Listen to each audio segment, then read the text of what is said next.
Şagirdlardan bəziləri mərkəzi ibadətxananın nəfs taşlar və Xudoga atalğan nərslər bilan bezəlgənligi toğrusida söylüşüyatdı.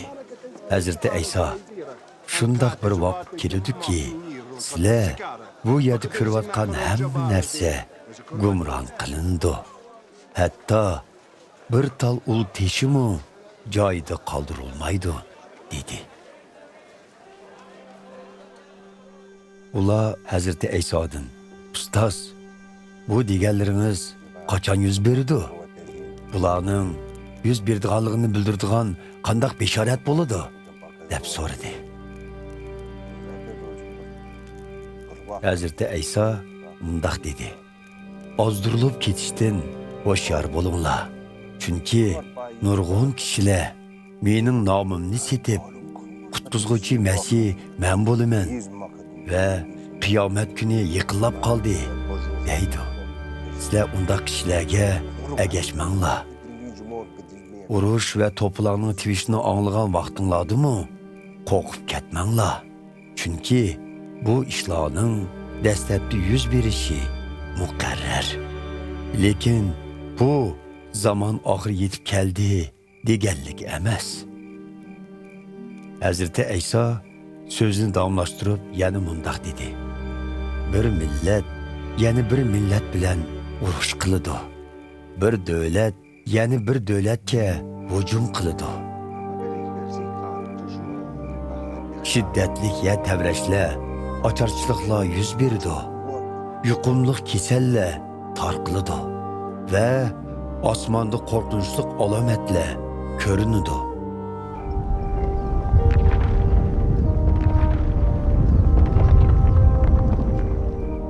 Biroq bu vaqalar yuz berishdan ilgari sizlar tutqun qilinib, ziyonkashlikka uchraysizlar. Kishilar sizlarni ibodatxonalarning so'roq qilishiga topshirdi, zindonlarga tashlaydi.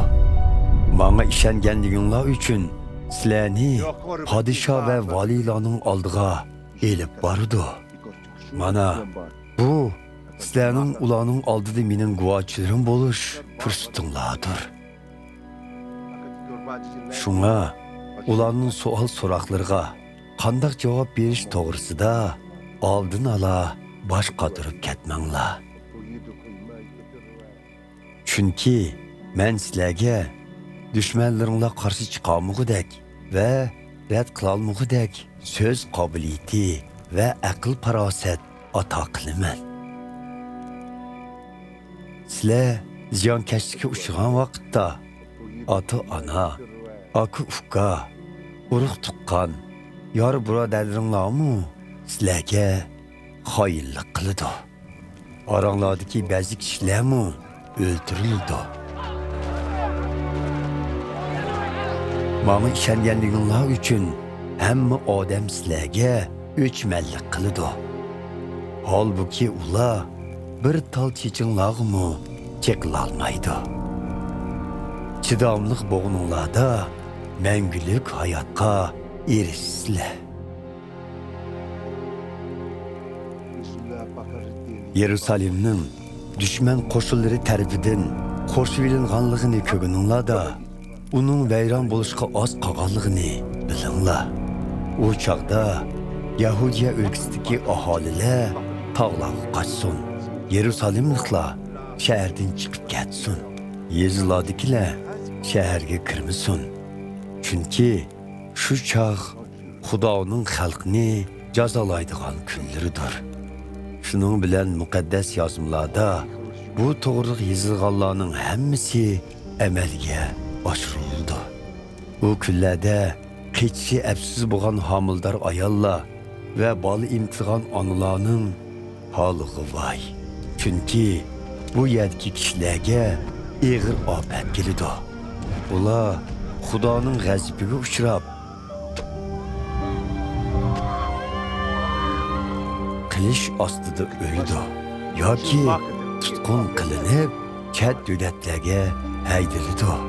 Xudoning Yahudi emaslarga belgilab bergan vaqti to'shguncha ular Yerusalimni oyoq osti qiladi. Men kelishdim burun, quyosh, oy, yulduzlar g'ayri tus oladi. Yeryüzündeki elle, deniz okyanlarının g'azablik shavqinidan aloqzodi bo'ladi. Osmon jismlari larziga keladi. Shuning bilan insonlar dunyoga keladigan ofatlarni esiga ilib, vahima ichida g'al-g'al titrab, as-hoshini yo'qotdi. U chaqda inson o'g'lining kuch-qudrat va ulug' shon-sharaf bilan bulut ichida kelayotganligini ko'rsizlar. Shunga bundaq alomatlar ko'ringan chaqda sizlar beshinglarni ko'tarib, qaddinglarni ruslanglar. Chunki bu sizlarning qutulishinglarga oz qoldi deganlikdir.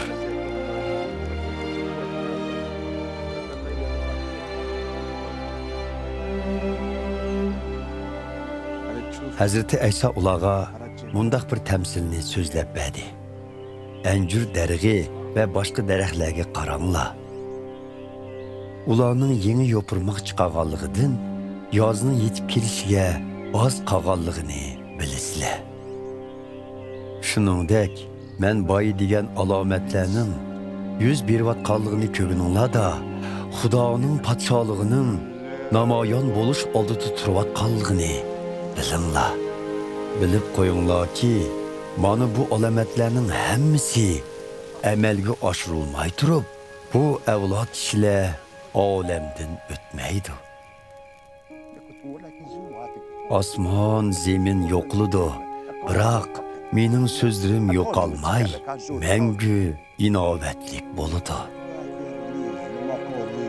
Hoşyar bo'linglar. O'zinglarni aysh-ishrat va turmushning g'am andishlari bilan behudlashtirmanglar. Qiyomat kuni sizlarga go'yo to'satdan beshinglarga tashlangan to'rdek kelmasin. Chunki u ofatlar yer yuzidagi butun insonlarning beshiga keladi. Har vaqt hoşyar bo'linglar.